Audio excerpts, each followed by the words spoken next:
ამის შემდეგ მოხდა ესეთი რამ, რომ პიქტების და საქსების გაერთიანებული ლაშქარი დაესხა თავს ბრიტანეთს.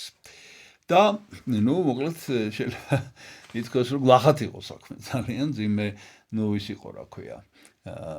დიდი ლაშქარი იყო ძალიან და მოკლედ ამ ბრიტებს განადგურებით ემუქრებოდნენ და სხვათა შორის ამან გამოიყენა თავისი საერო სიბრძნე, ცოდნა და ხრიკი იხმარა, ესეთი ძალიან საინტერესო რაღაცა გააკეთა.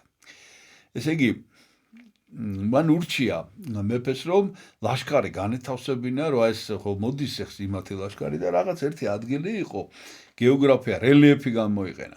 რაღაცა ვიწრო ხეობა იყო და აქ უნდა გაევლო იმ საქსების და პიქტების ლაშქარს და ესენი აქ ჩაუსაფრდნენ.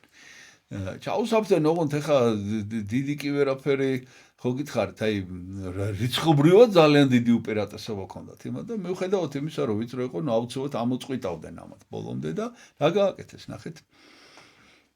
ესენი ჩაუსაფრდნენ და როდესაც ეს პიქტების საქსების ლაშქარი მოახლოვდა, ესეც იქ იყო, ეს წმინდა ჰერმანე ეპისკოპოსი და შეთანხმებულები იყვნენ წინასა და ამან დაიძახა ალილუია.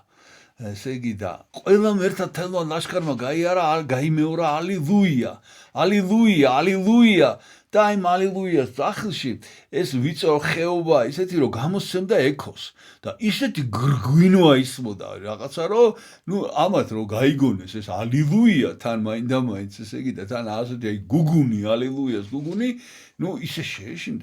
ისე შეეშინდათ რომ გაიქცენ და ერთმანეთი გადათელეს სხვათა შორის და მოკლედ წავიდნენ საერთოდ ესე იგი განეშორენ იქაურობას ესე ბრძოლის გარეშე მოკლედ გაიმარჯვეს ამათმა